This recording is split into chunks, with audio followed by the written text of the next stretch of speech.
My name is Onrie'S. You've seen me sell comics. I want to buy this comic.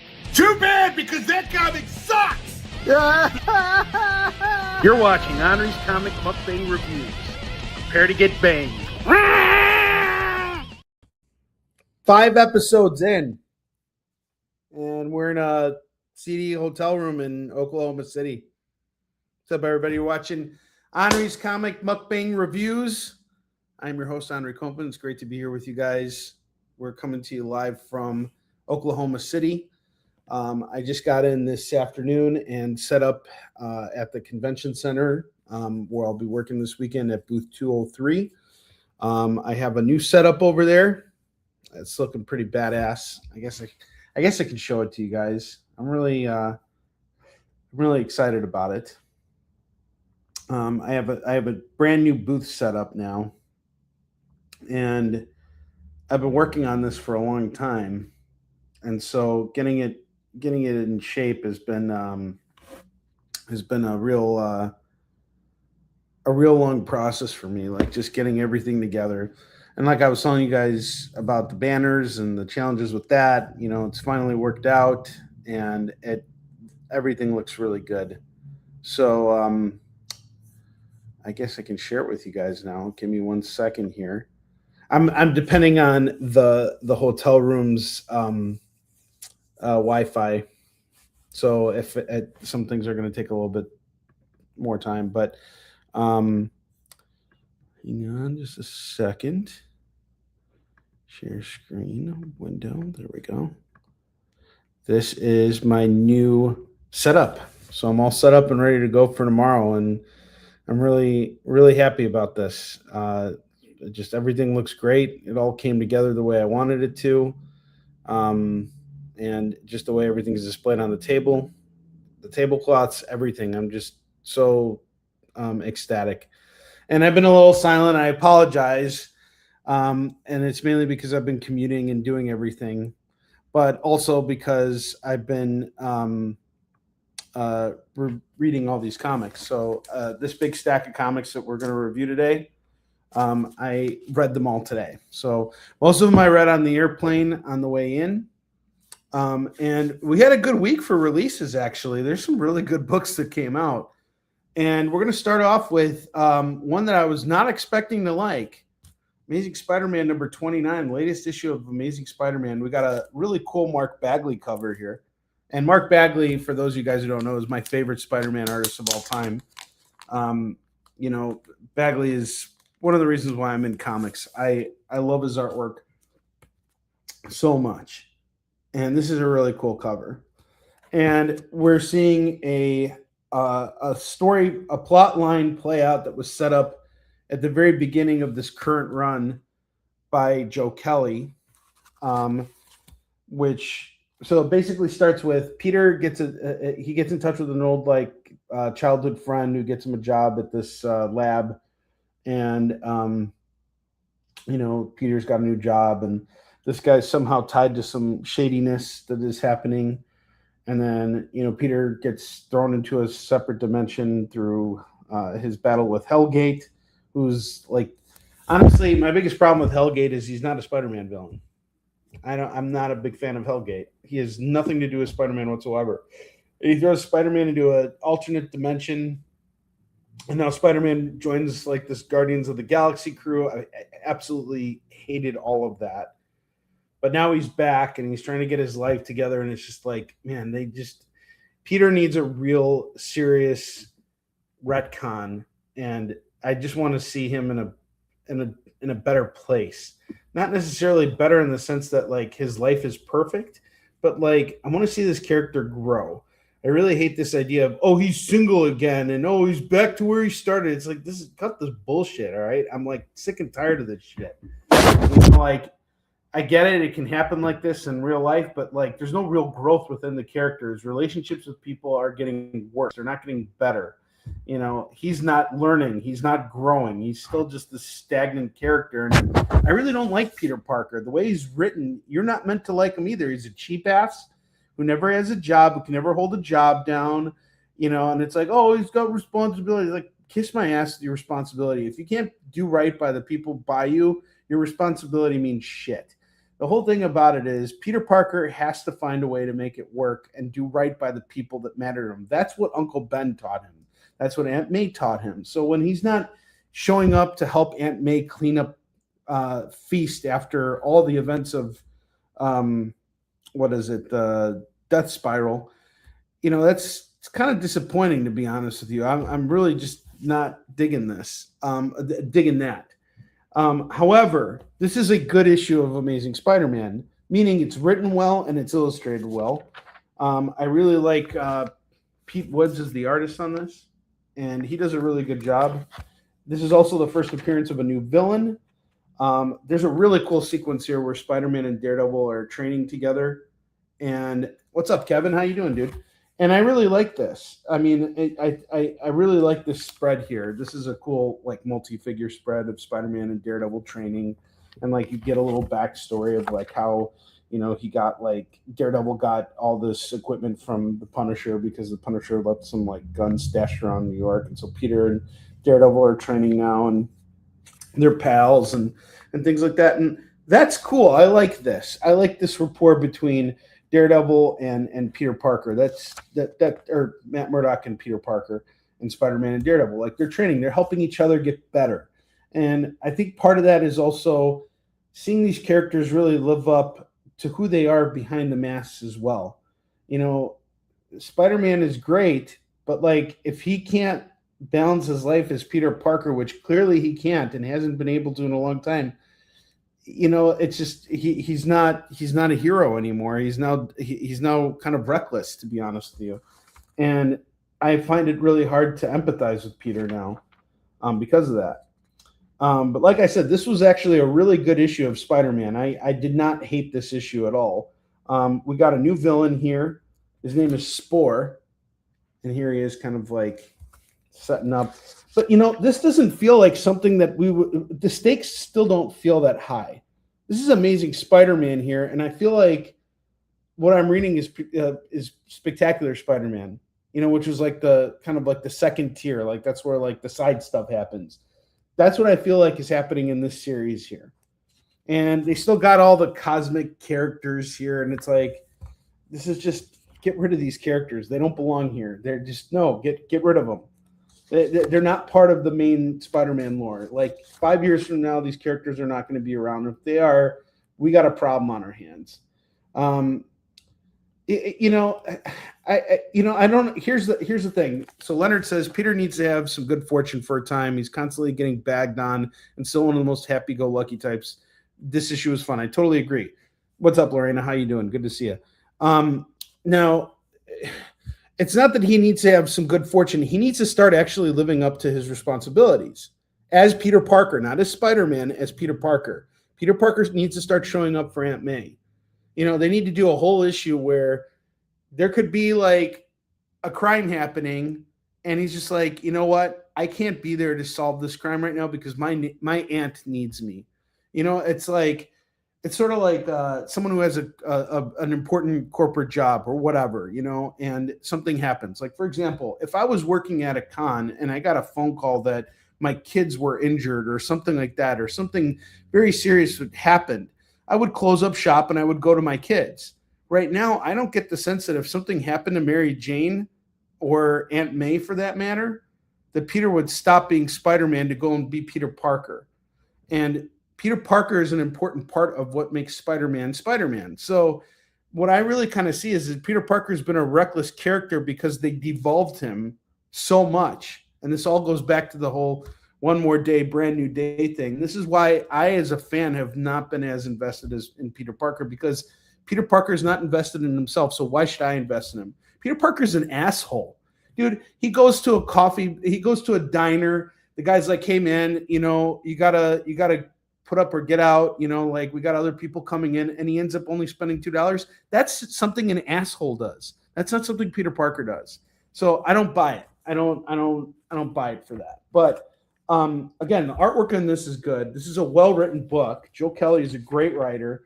There seems to be something that we're setting up here with Aunt May, but I just feel like Peter Parker's really lost touch with reality, and until he gets back into the fold of being Peter Parker and stop blaming Norman Osborn or Ben Reilly or whatever for anything that he's got going on. I mean, I'm just really disappointed in who Peter Parker is. I don't like Peter Parker. And if I can't like Peter Parker, then I don't know if I can like Spider-Man. So I think that's kind of where I'm falling with this. But again, not a badly written book, certainly not a poorly illustrated book.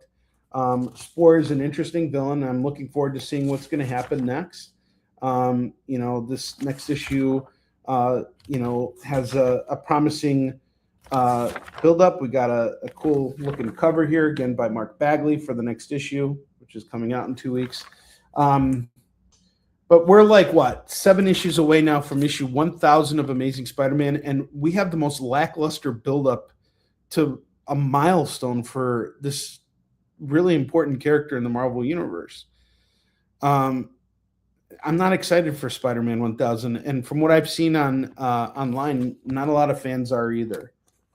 A lot has to be redone with this character, and not redone, but just changed or fixed or something. And I don't think it's a talent issue. I really don't. I think the creative team on this book is fine. If you had them on a regular Spider-Man book, that's fine. It's the direction. It's the way we're seeing Peter Parker.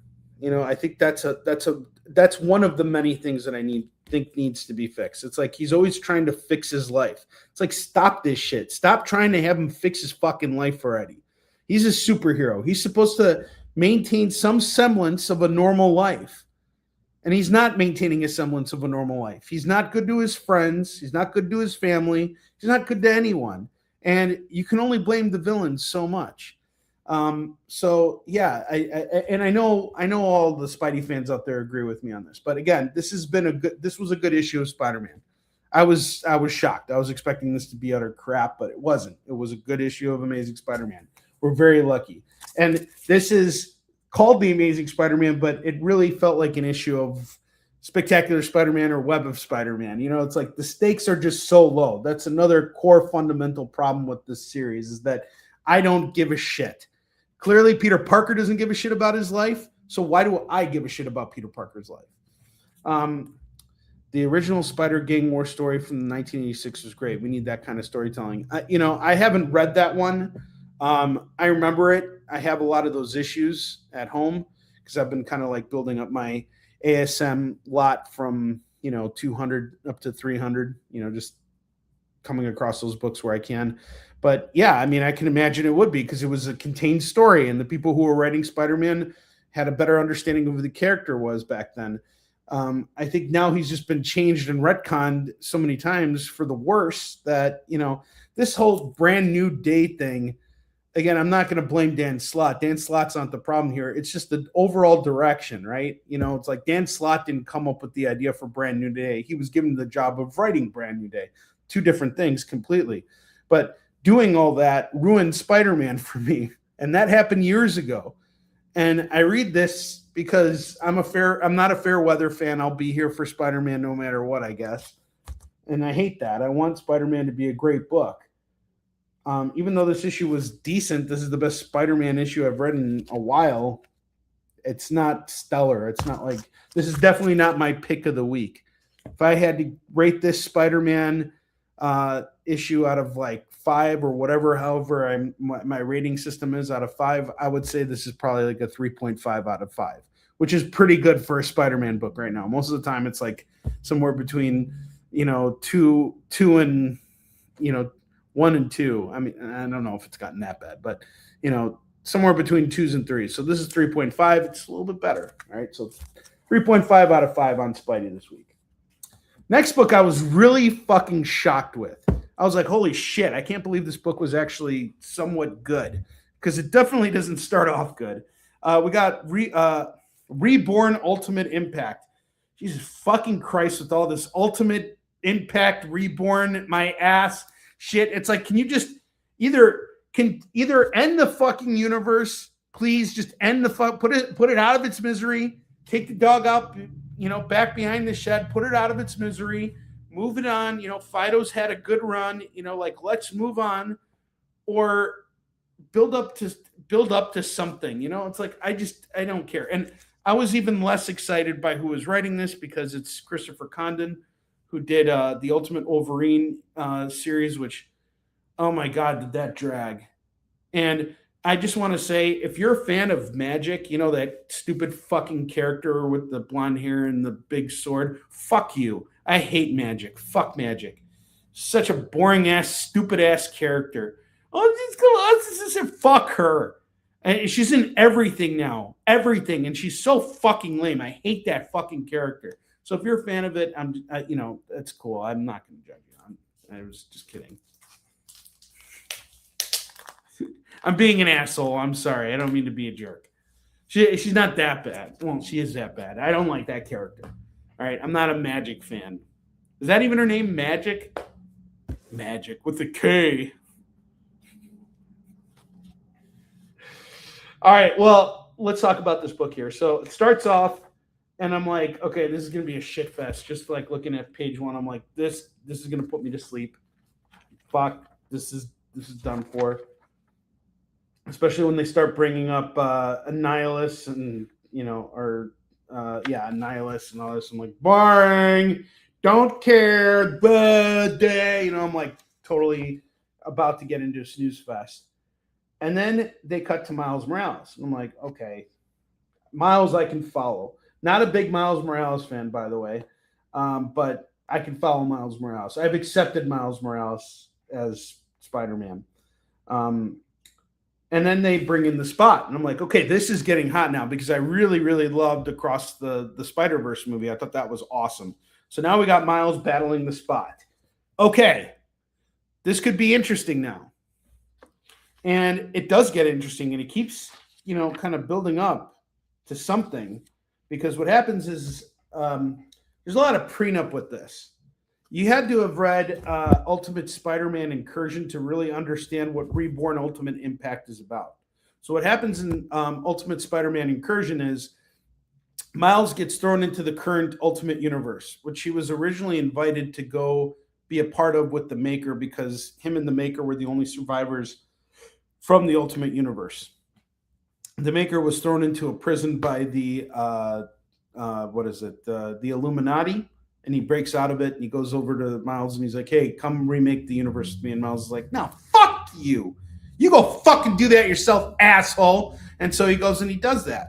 And then Miles gets sucked into it anyway because his sister gets kidnapped and now he has to go find his sister. And while he's out there, he gets this thing from Iron Lad. It's such a fucking stupid name too. Iron Lad. Okay, that's the Ultimate Universe's version of Iron Man is Iron Lad. Iron Lad. Why can't he just be fucking Iron Man? It's stupid. All right? Boo. Onrie does not like that.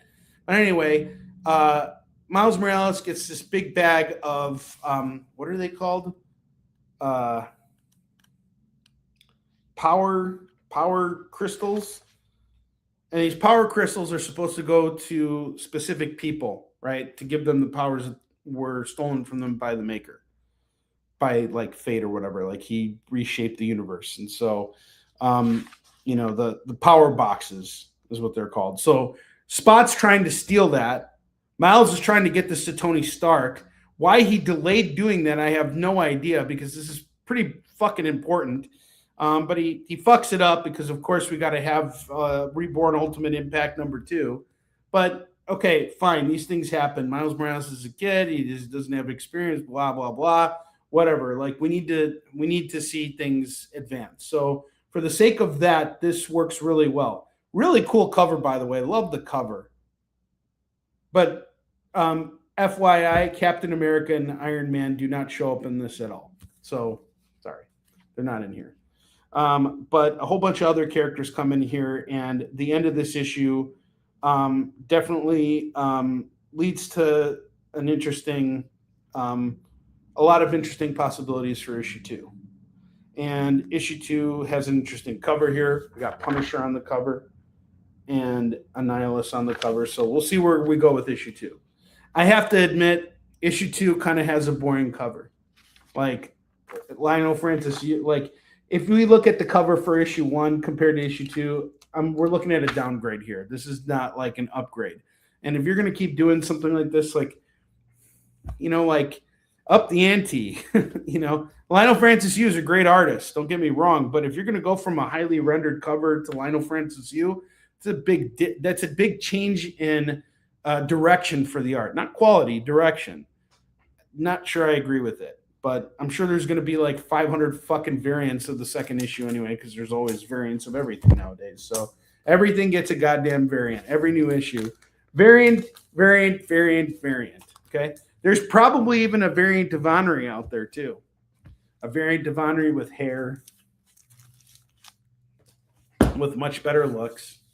I mean, not much better. I'm very good looking, so I don't know if like it could be like that much. Probably like longer hair and uglier.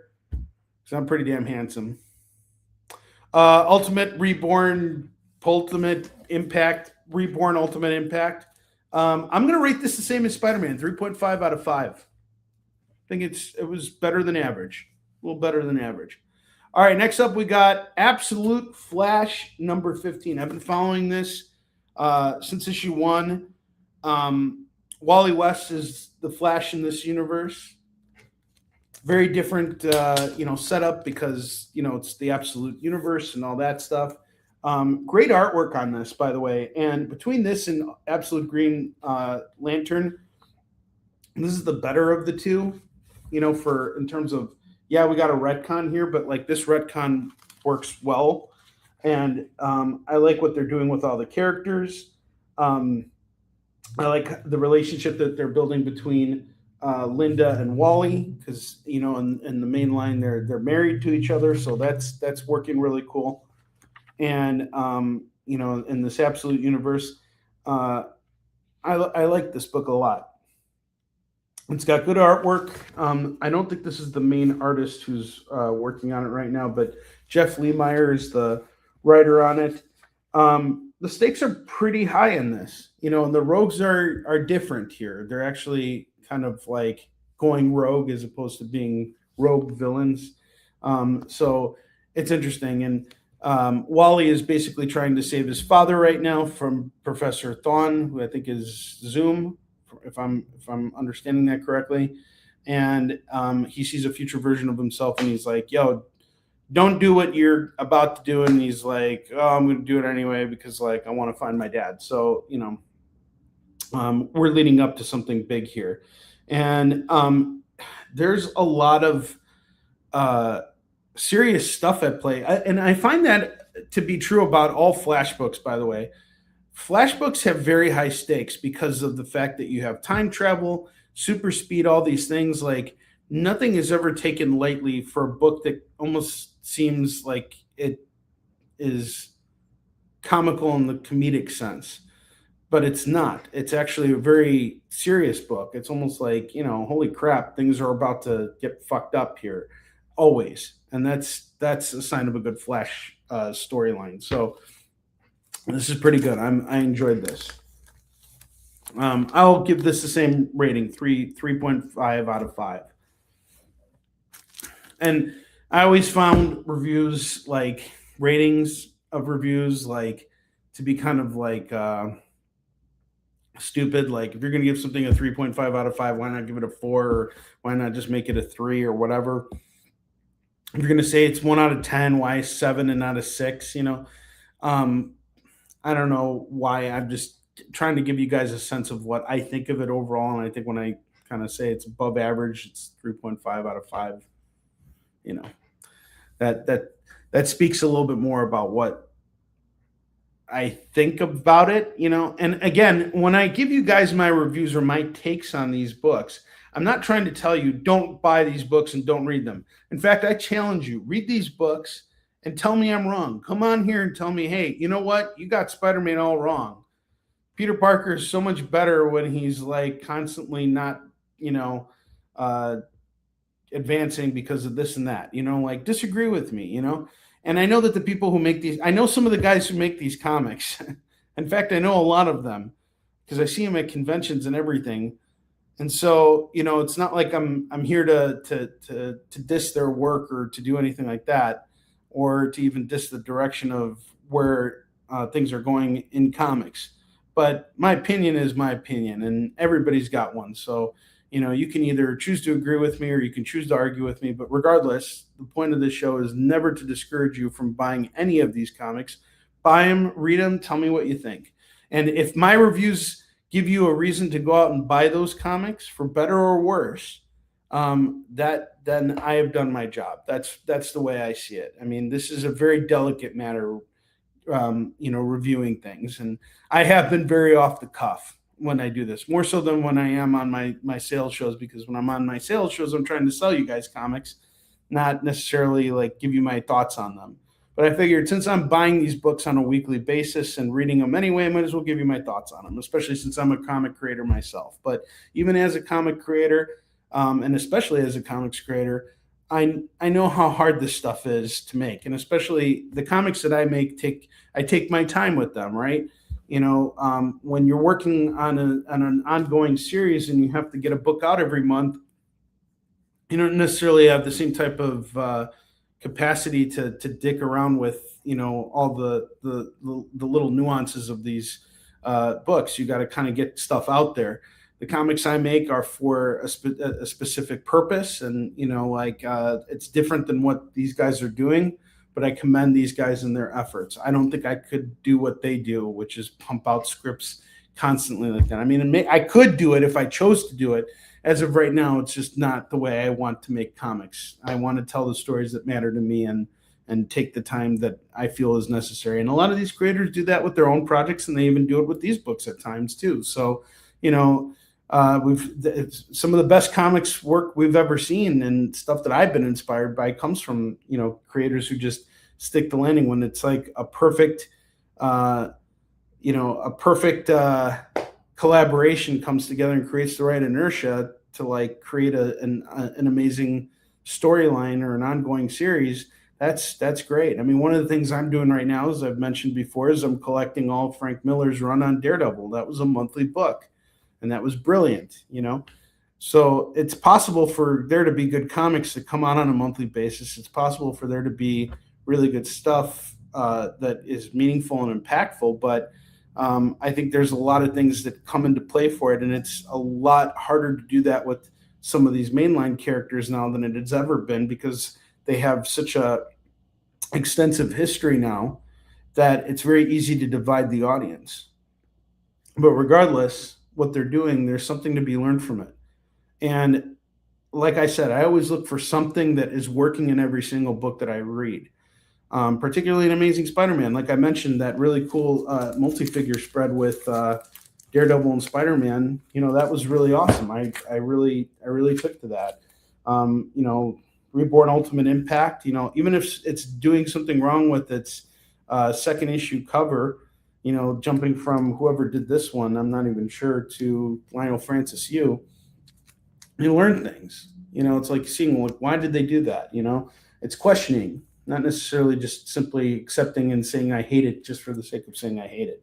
Absolute Flash has been pretty consistent. So it's like, paying attention to the consistency of something, I think, is also important. Consistency is a really key thing for any comic series, I think. You want to stay consistent with not just the story, but the artwork. And a lot of these books, they shift out, they swap out artists, and they change out writers at certain points, and you get filler, stuff that sometimes lands and sometimes doesn't. Just is what it is. But without further ado, let's go on to review the next book, which is Deathstroke the Terminator #3 by Mr. Tony Fleeks and Carmine Di Domenico. I really enjoyed this. This was a lot of fun. This has been a lot of fun. And I'm not particularly a big Deathstroke fan. Like, I've never really read a lot of Deathstroke before. But he's a cool character. I certainly like him a lot more than I like Deadpool. He is trying to solve the murder of his friend, who's a General Wintergreen, who dies in the first issue. And we're starting to, find out more about what's going on with that. The artwork by Carmine is really great. Carmine actually illustrated Spider-Man Noir with Fabrice and David Hine writing, which was interesting. So Carmine has done a lot of stuff. He also did a Joker series with James Tynion. He also did Flash for a little bit. He's a really good artist, and I really like seeing him on this book. Tony Fleeks did Stray Cats. He's currently Stray Dogs. He's currently writing a series called Feral, which is super hot. So seeing him on this DC stuff, it's like a natural progression for him as a creator, and I think he's doing fantastic on this. We got great artwork, great story. We're starting to build up to something pretty intense here. As Deathstroke, uncovers the mystery behind who killed his friend. And the mystery itself doesn't start off really that compelling. It's kind of like, all right, there's a guy who gets killed. Why do we care? We kind of dive into it in issue 2, and then issue 3 ends on a cliffhanger, like on a serious cliffhanger, which I'm not going to spoil right now. But this has been a steady and consistent book, and I've enjoyed it. I'm going to give this a 4 out of 5. This was really, really good. Deathstroke the Terminator, pick this up. You're going to enjoy this. This is a lot of fun. And, they brought Deathblow and Deadshot into it. Deathblow was a character created by Jim Lee, so he shows up here. And Deadshot, a big rival of Deathstroke, so it's kind of cool. Next book. I don't like comedy books. I really have a hard time with them. Mainly because the punchlines don't necessarily work for me. I've rarely read a comic that made me actually get up and laugh. The last one that actually did that for me was Ultimate Spider-Man 21, not from the current one that Jonathan Hickman did, but the original one that was Brian Michael Bendis' run. And why did I laugh? I don't know if you guys remember this. Let me see if I can find it. But there was a big buildup to the battle between Ultimate Spider-Man and Ultimate Dr. Octopus. And it was building up for quite some time. And, when Spider-Man finally beat him, he did it by depantsing him. And it's like all this buildup, all this everything. And how does Spider-Man do it? He webs his pants, pulls him down. Dr. Octopus is like, what the fuck? And gets kicked in the face. And that's it. And it's hilarious. You can't help but laugh at that. That was awesome. That was great because it was unexpected. I didn't expect to laugh. I was caught off guard. Now, this next book I'm about to review is, a book that kind of doesn't take itself seriously. Lobo, number 3. And I really did enjoy this, by the way. This has been a lot of fun. So Scotty Young is writing this. They just launched this book at the same time Deathstroke launched.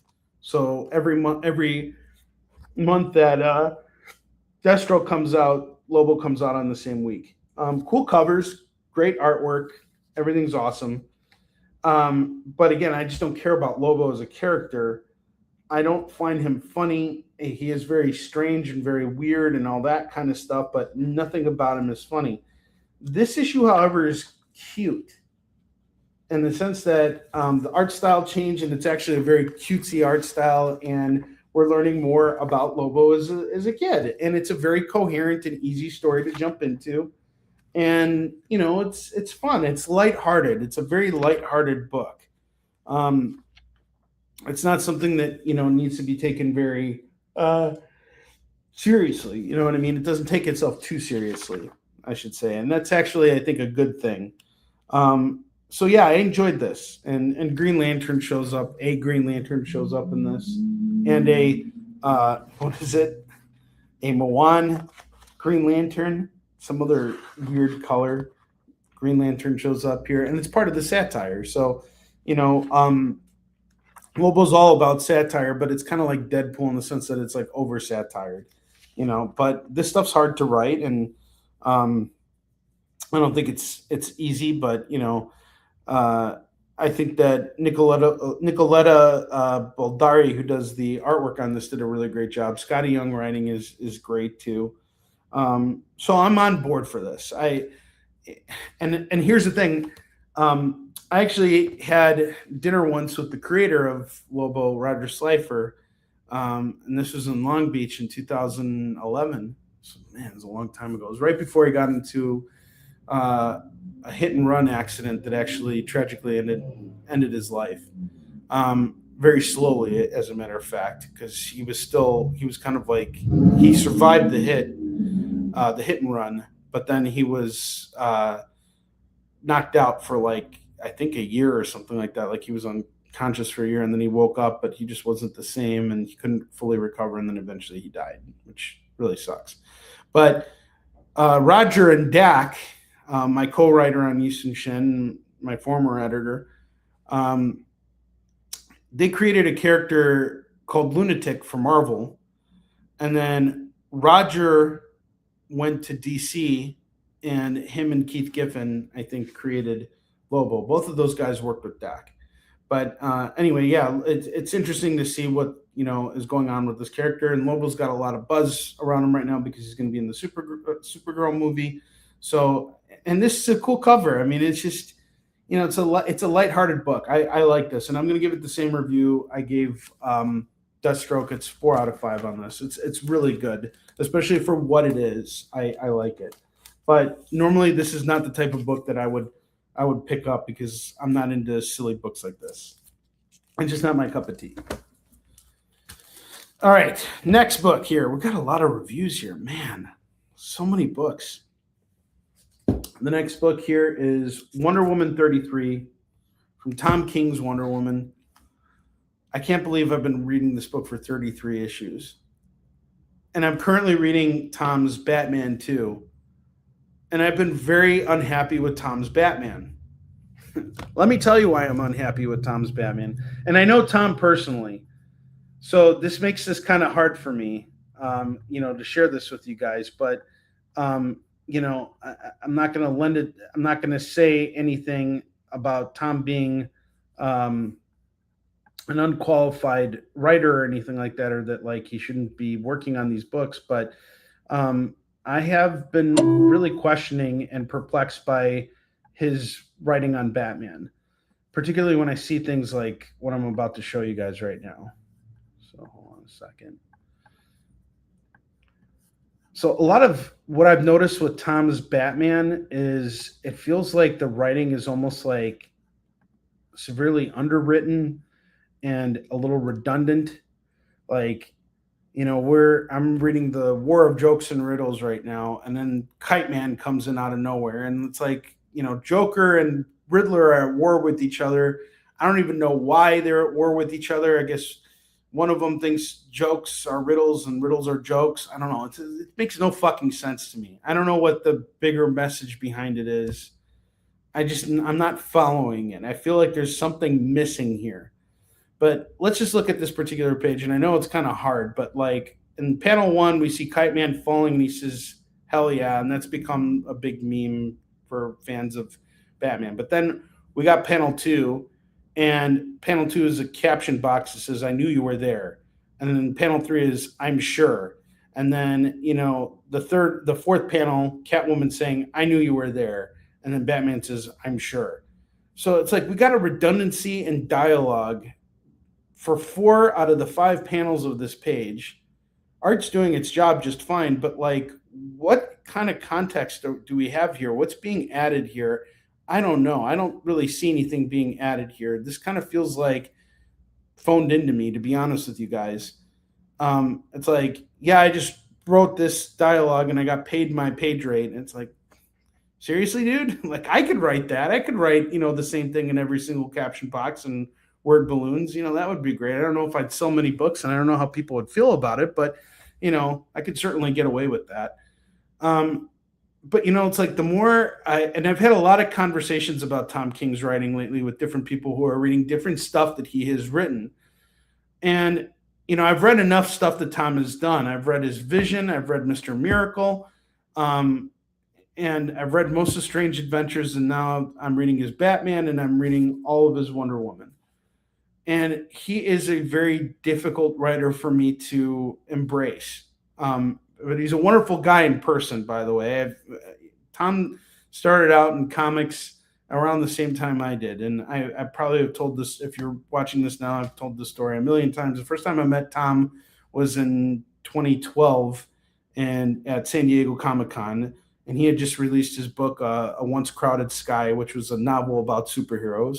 And he was there promoting that book, and he was really kind, and he picked up Easton Shin. And then 2 years later, he was writing Grayson with Tim Seeley. And then 2 years after that, he's writing Batman, right? So he's worked his way up. And, he's clearly gotten all these jobs. He's written all these different things and all this stuff. But I always find that whenever I'm reading something that Tom has written, that something is missing. Like, it's almost like he knows something that we don't, and he's not letting us know what that is. I don't think that's the case with the Batman. I really can't explain his Batman, and I don't want to explain his Batman. I'm actually still pretty disappointed by that. I don't care for it very much, but I'm going to keep reading it. I have the whole thing. I've invested in it, so I'm invested in it. And I'm invested in Wonder Woman too, for better or worse. For better, I will say that Daniel Sampier's artwork in this has been stellar. I love Daniel Sampier's artwork. He's been on since the first issue. I know a lot of people who love Wonder Woman are really disappointed with the direction that this book has taken. I can totally understand why. This doesn't feel like Wonder Woman at all, because I've read different Wonder Woman arcs. But again, this is one of those things where I kind of feel like Tom has something that he wants us to, that we need to know, but Tom, for some reason, is not getting that across. This book doesn't even have a summary of current events. So I don't even know what the hell's going on right now. And I've been trying to make a better effort to familiarize myself with what's going on in a lot of the series that I'm reading since I'm doing reviews. And since these books are coming out on a monthly basis, I want to know what's going on. But basically, this is part of the Wonder War. So you're part 3 of the Wonder War. He has great names for his arcs. The War of Jokes and Riddles, it's a good name for an arc, but the story doesn't live up to the name of the arc.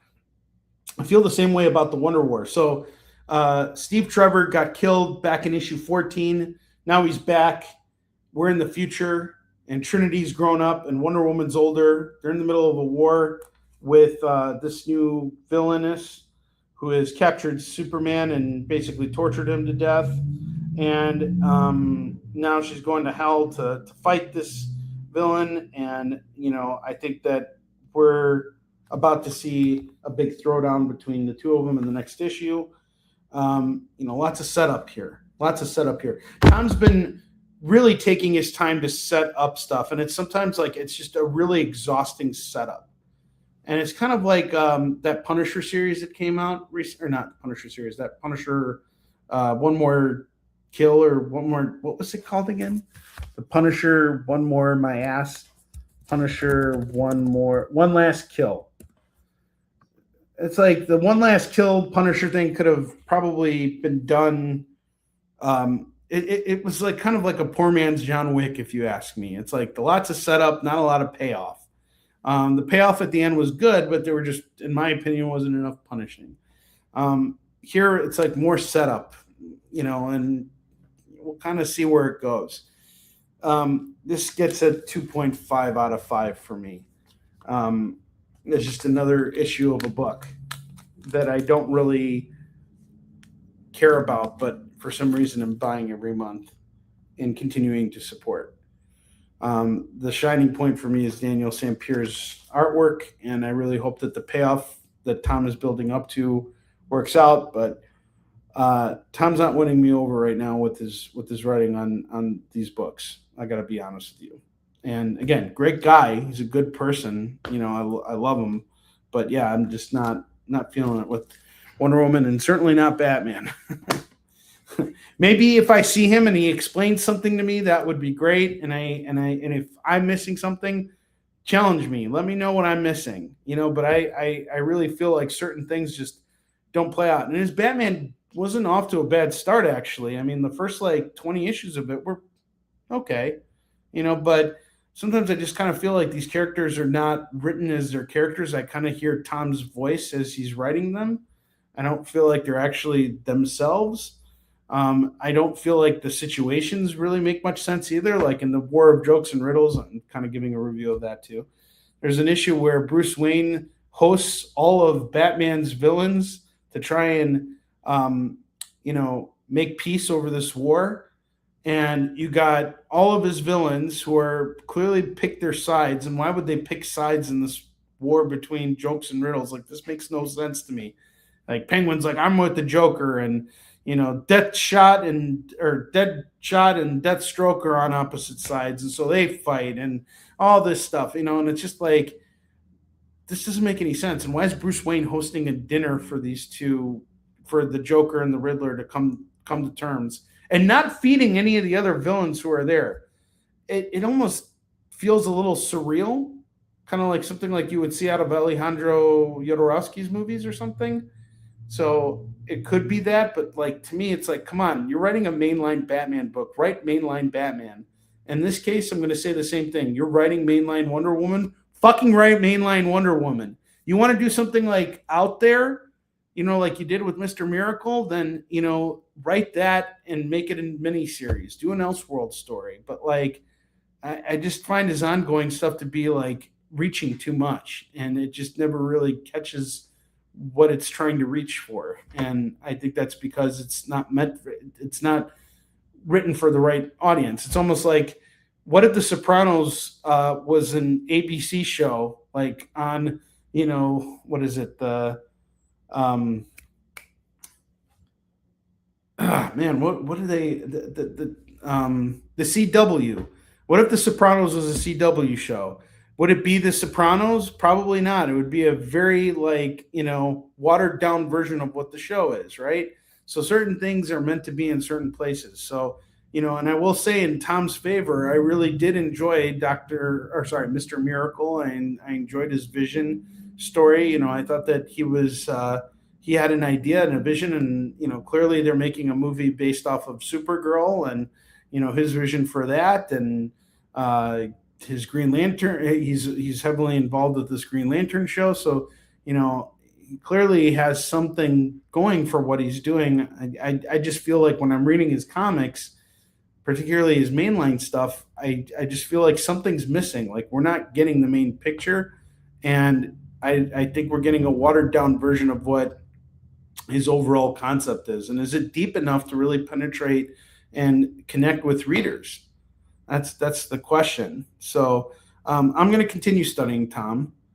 And again, I have nothing but wonderful things to say about Tom, and I wish Tom all the success in the world. I hope everything works out for Tom, because I know he's working hard.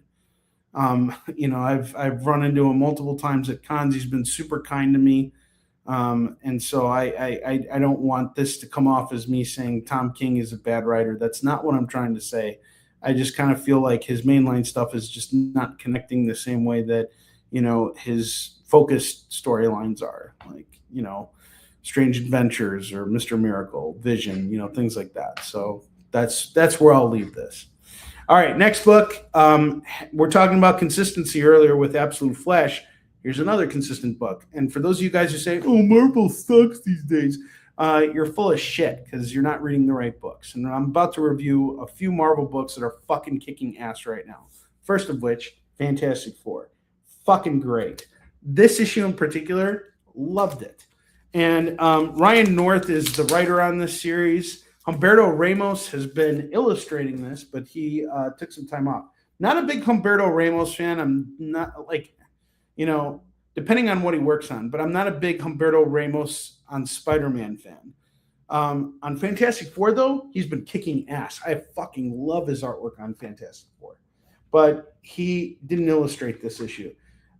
Actually, we had a fill-in artist here, and he has the best last name of all time. It's Pat Boonen. Pat Boonen. You see that Boonen? Hey, give everybody a Boonen like Spawn. But here's the thing I'm going to say about Pat.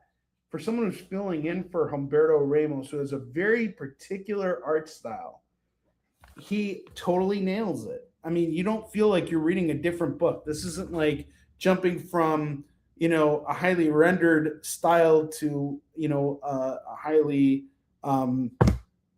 illustrative style. You know, this is really staying in line with what this book has been doing since the beginning. This issue in particular is pretty deep. So this is after the events of a major arc called The Invincible Woman, where an alternate version of Sue Storm came and tried to basically, destroy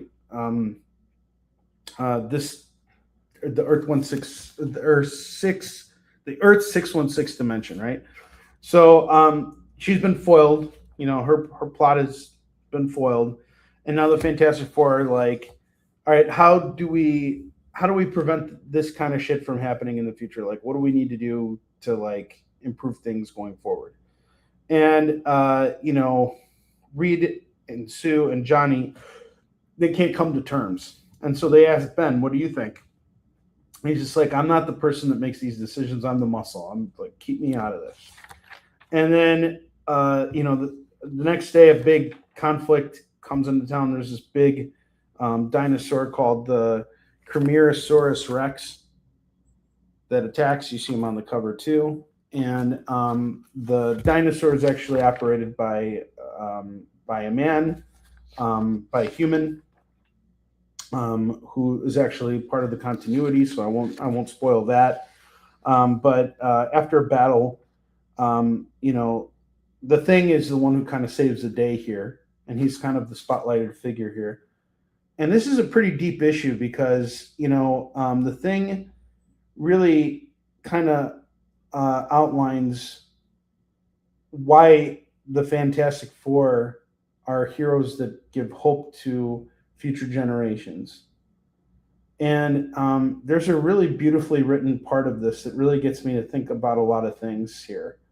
And this is one of the things that makes this the world's greatest comics magazine.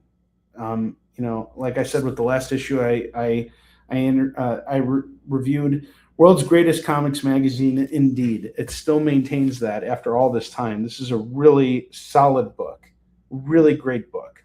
And what's even cooler is at the end, you get a small Fantastic Four story that's illustrated and written by Stan Sakai, which is really awesome. The guy who created Usagi Yojimbo. So that's kind of cool. I mean, it doesn't feel like the kind of style you would see on Fantastic Four, but it's Stan Sakai's style. So this is kind of cool, and it's a nice little treat added on to getting the book itself. This is really a great series. If you're not reading it, you need to be right now. This is one of Marvel's best titles. They are really putting a lot of all-star talent on it, and they're letting them tell the right kind of story. I'm invested. This is what we're seeing in Fantastic Four is really what we need to be seeing in every single Marvel title right now. This is how you bring Marvel back from the brink, especially with Spider-Man. Once Spider-Man starts being a good book again, Marvel's going to be kicking ass. Fantastic Four gets a 4.5 out of 5 for me. This is a really freaking good book. Love it. 4.5 out of 5. Punisher number 4. Punisher number 4 came out this week. This is another awesome Marvel series that is just knocking it out of the park. Fucking love this. Benjamin Percy is doing a fantastic job carrying the mantle for the Punisher and bringing the Punisher back to his roots. And, we're seeing the plot line build up more. Punisher is kind of confronting Micro over his betrayal of him, because Micro has always kind of felt like Frank has gone too far and has tried to control Frank. And Frank is like, no one controls me. I'm the Punisher, kind of a thing. So, it's interesting to see that dynamic. But things are advancing on another front, because Jigsaw's back and Tombstone's, doing some bad stuff too. I won't spoil it, but this is a really violent issue. Like, check that out. Like, there's lots of stuff happening in every single issue of this series. It's awesome. It's so good. And the next issue is going to be really intense. It's like building up to something awesome. So I really like this. It kind of gives me Unbreakable vibes for some reason. Like, particularly, like we know the Punisher is going to go after the real bad guys, and we're kind of seeing a big buildup to him taking back control of being the Punisher. I don't know how that reminds me of Unbreakable, but for some reason it just kind of gave me that feeling, especially with the rainy beginning, and then even the end. He's walking around with a hood, so it's interesting. Lots of setup here, and likely a cool payoff in the next issue. We know that Jigsaw is the main villain here, so that's kind of what we're setting up. Next issue cover doesn't look really dynamic, though. Well, okay, never mind. I take that back. It's dynamic. It just feels out of context for what they've been building up to. I guess, I don't know. Is that the right? It is a dynamic cover. I mean, seeing these two characters interlocked in combat, there's better ways I think they could have gone about doing this. But again, don't worry. There will be like 5 fucking variants, and you can just pick the cover you like. Suppose that's the whole idea, right? So, great series. Fucking awesome. 4.5 out of 5. This is a must read for any Marvel fan right now. Pick this book up, read it. It's awesome.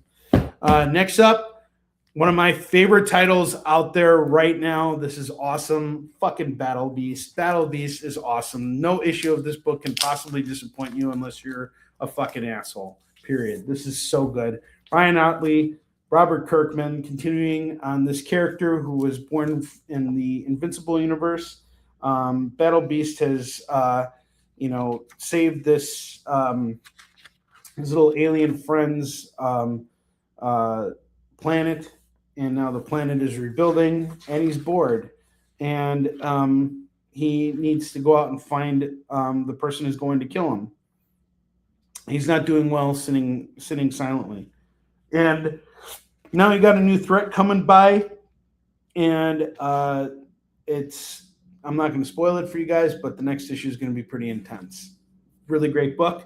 This is going to get a 5 out of 5 for me. I love fucking Battle Beast. This is an awesome book. If you're not reading this, you're missing out right now. This is just Ryan Otley, Robert Kirkman, doing what they do best. You got the Invincible team giving you more Invincible-based stuff. Can't go wrong with this. This is awesome. All right, next book. This is one of those weeks where I thought I had everything that was coming out, but then I go to the comic shop and I look at the racks and I'm like, fuck, how did I miss this? Was coming out. So we got 2 surprise reviews right now for 2 books that were not on the graphic that I used to promote tonight's episode. But we got Murder Podcast number 7. This is a really awesome series from Ignition Press that I've been reading. I was at GalaxyCon Columbus last year, and I was shopping with a retailer. And I asked him, what his favorite comics were. We just kind of got into a conversation about, what kind of modern stuff he was reading. And he told me about Murder Podcast and said that he really liked everything that Ignition Press was putting out there. So he hooked me up with issue 1 through 4, I think. And I read them, and I was like, this is really cool. So Murder Podcast is about a really popular murder podcast that everybody is, listening to. But for some people, it triggers this state where they go and they murder someone, So every issue is opened up with a murder. And it's an 8-issue series, and now we're on issue 7 of 8. And issue 7 is actually kind of like the issue where they peel back the layers and start to show us how all of this is happening. So we get a lot of answers in this book, and the answers are pretty fucked up. Really great artwork in here. And what I think this book does so well is it does a really good job, particularly this issue. Every single issue of Murder Podcast is always opened up with a murder and then has kind of continued to build on the horror. So you would start, you would see there would be a lot of moments in the issues, but it would always open up with a murder. This is the one that doesn't. This one is a very subtle, book, and the horror builds up very slowly. And I think that's kind of hard with a book like this because there's not a lot of action in it. There's a lot of people talking and people sitting in diners, and you're just building up to that next point. but actually this is a really great lesson in how you can still tell stories like this and not make the artwork static. And Danny Luckert, the artist on this, Danny Luckert and Andy McDonald, both, they both really have the chops to show you like how to do this effectively. So nothing here feels static at all, even though there's not a lot of action happening in the book. And when we do get to the action, holy fuck, does it pay off? This is an excellent series, Murder Podcast. I absolutely love this. I'm looking forward to the final issue. We got a lot of answers now. Shit's fucked up. This is a great horror series. And another thing I love about Ignition Press is that they number every single issue of every book that they put out. Meaning that if you get one of those lower numbers, you got something that's, fairly, rare. Well, obviously very rare and now kind of valuable, right?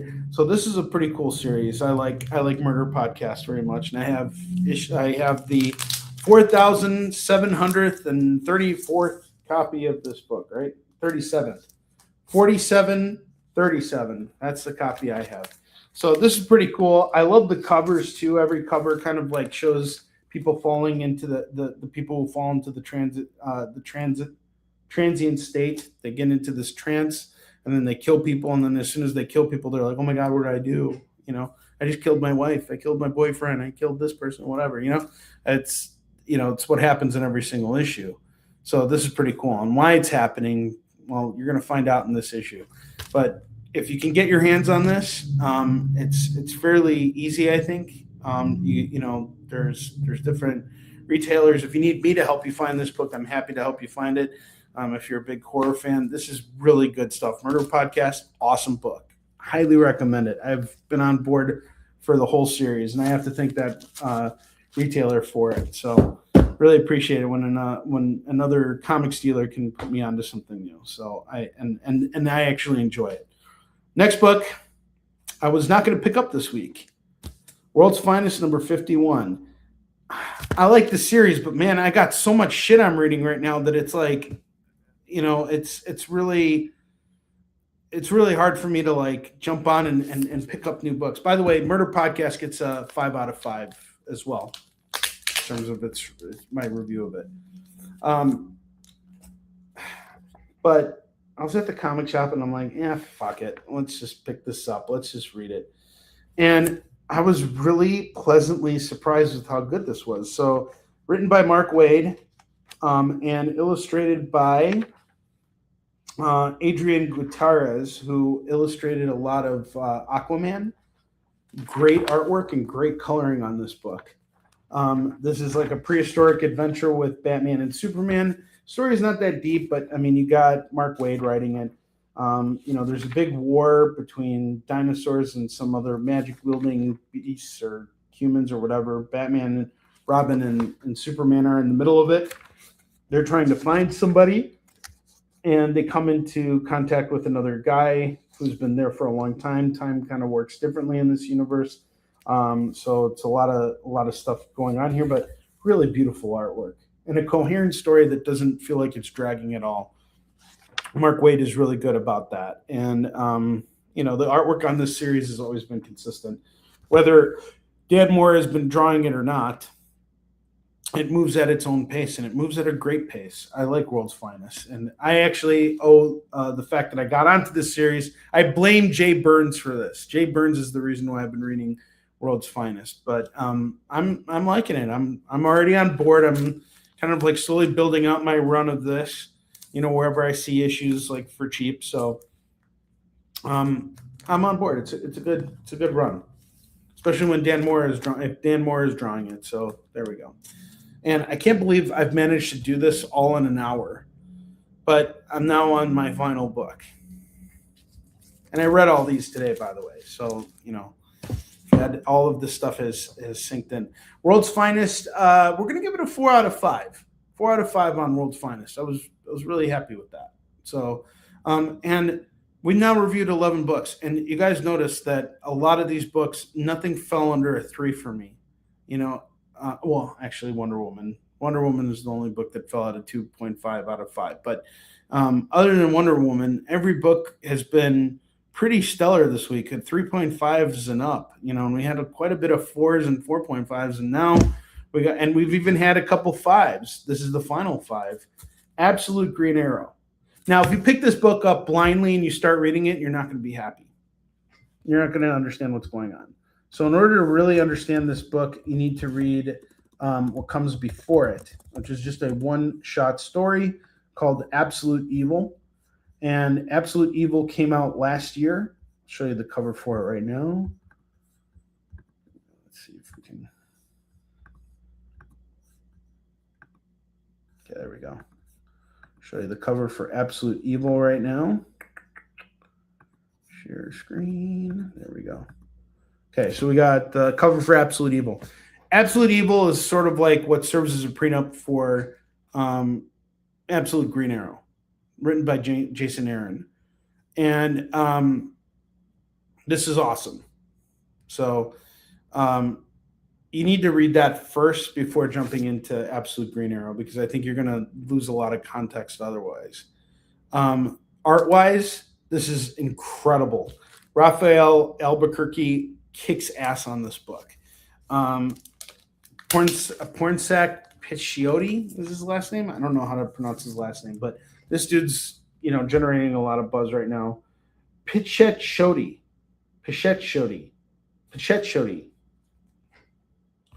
I'm just guessing here, okay? I mean, people screw up my name all the time, so whatever. It's not a big deal. But we got a new entry into the Absolute universe, and this is fascinating. This isn't just another Absolute book to get your money every month. This feels intentional. This feels like, holy shit, we're building to something big here. And this Absolute Green Arrow is a fucking badass. We don't know who he is yet. This issue is not going to give you answers, but it starts to leave the breadcrumbs. And the reason why you need to see you need to read Absolute Evil is to learn that Oliver Queen is not Green Arrow, or may not be Green Arrow. Likely is not Green Arrow. And the reason is because he gets killed in it by Absolute Hawkman. So you need to read Absolute Evil first in order to understand what's going on here. This kind of continues from that. The artwork is fantastic in here. And I kind of ruined Absolute Evil for you just now, but Absolute Evil's been out for a year now. So it's not like, whatever I said right now has been already spoiled all across the internet. But I would still read it, even though you know what's happening here, because there's a lot of context there. But we're learning more about Oliver Queen's life, in this Absolute Oliver Queen's life, and what he did with his company, how he built his wealth, and who he did business with. Who he did business with was a very Epstein-y type of guy. And what we see in the beginning of this is Absolute Green Arrow, who doesn't seem like it's Oliver Queen, just goes in and fucks all these guys up. And there's a lot of really cool fight scenes. But then we're introduced to Absolute Black Canary. And she's really who we're following the story through. She's sort of like the narrator or the protagonist of this particular issue. So Green Arrow is sort of like seen as like this wraith of sorts, who's going in and killing really corrupt elite rich people. And Black Canary has been hired to protect these rich people because she has no choice, because they have lots of money and they can hurt her and her sick father really badly. So she's kind of stuck helping these assholes out. But man, the action in this is just so freaking on point. Get this book before it sells out. I'm going to tell you right now, this is a spec book right here. I think this is going to be worth something soon. This really just shows the power of what DC is putting into with their Absolute line. This is the only Absolute book that I really feel is kind of dragging is Absolute Green Lantern. Like, that's the only one that I kind of feel like I could care less about. But every other Absolute book is is pulling its weight in ways that I didn't expect it. You wouldn't expect it, certainly not with the Marvel Universe, with their Ultimate books. Their Ultimate books have been like, but this is really, holy crap, it's really pulling its weight, everything. And they got really good teams and everybody's really invested and they're doing something. Like, I got to have issue 2 of this. You're going to feel the same way when you read it. 5 out of 5 on Absolute Green Arrow #1. So good. So good. Like, thank you, DC, for putting out such great stuff. I have to commend Scott Snyder and all the other creators, Jason Aaron, Pornsack, Pichikade Coyote, and every other creator on that's contributing. Jeff Lemire, everybody, they're doing really good work. And Pornsack, if you ever watch this, I'm really sorry, I can't pronounce your last name. You'll tell me, and I'll never mess it up again. That's my promise to you, man. But again, really solid artwork, really solid story. I mean, get this fucking book before it sells out, and it's going to go back to. It's going to have multiple printings, guaranteed. I mean, with a cover like this, holy crap, that is a cover. That is a cover that just screams, pick me up and buy me now. Like, seriously, this is a really damn good cover. Green Arrow is so good. You will absolutely love this. But again, read Absolute Evil #1 before you read Absolute Green Arrow, because I think it'll give you a lot of needed context. Could you read it without it? Yeah, but I think you would kind of feel like you're missing something. Like, some things get reiterated, but it's just better to read Absolute Evil first. And the Absolute Universe is starting to build up to its first main event, and there's some stuff that's going to be happening very soon. Like a big crossover event that Jason Aaron is going to be leading, and apparently it's been announced that the final issue of Absolute Martian Manhunter and the following issue of Absolute Superman is going to be delayed. My real hope with Absolute Martian Manhunter is that I finally understand what the fuck this book is about. Absolute Superman has been great. Take your time. I'm looking forward to reading it. So, I'm curious to see where it goes. It's been a really good week for comics, honestly. Like, we've gotten a lot of good stuff. So, I'm happy. I enjoyed going through everything and reading it all, and I appreciate you guys being here. And the best part about Onrie'S Mukbang reviews is you can watch this anytime you want. It doesn't necessarily have to be a show that you watch live, though I do appreciate having people come in here and give me their thoughts. So, Lorraine is saying she's excited to read Green Arrow. Todd Black is saying he enjoyed Absolute Green Arrow very much. And I agree. I'm excited to see where it goes from here. So we're getting good comics out there, and that's a good thing. We want good comics. Good comics bring people into comic shops, which then lead them to comic conventions to find independent creators like myself and Todd and everybody else out there who's making comics, and Leonard and everybody else. And so it's important. We need to support the community. We need to read the books that are coming out there. We need to challenge ourselves. We need to look at what they're writing and question it and enjoy it, and find things to enjoy and all that stuff. So keep reading comics and then build your collection, which is what I'm doing. But anyway, all right, I got to get going. I'm exhausted from a very long day of prepping for this convention I'm at. This is my hotel room in Oklahoma City, and it's not seedy. It's actually a very nice hotel, but I need some rest. I had a very long day getting out here and getting set up at the show, and this is the first of 3 shows in a row that I have, so I'm not going to be able to do live sales over the next couple of weeks, over the next 2 weeks, I want to say. But I want to do these reviews with you guys because I'm out buying new comics anyway. So that's kind of the thing for me, is I can at least come out here and talk about the new books and let you guys know what my take on them is. And again, just because I may not like something doesn't mean you won't like it. And if you don't like it or you do like it, let me know. You know, like I'm not the kind of guy that's going to judge you for liking something. I actually want to hear why you do like something. I want you to challenge my opinion. I want to hear why you like something. Because I want to understand you, you know, especially as we do live sales and stuff like that. I want to know what kind of books you're reading so I can help you find cool stuff. Just the same way that I got turned on to murder podcasts. You know, this was me asking a retailer some questions, and I asked him, "What are you reading?" And he told me he really liked murder podcasts. So I gave it a shot, and I really liked it. This is how people discover new comics. So, yep, that's what we do here. All right, guys.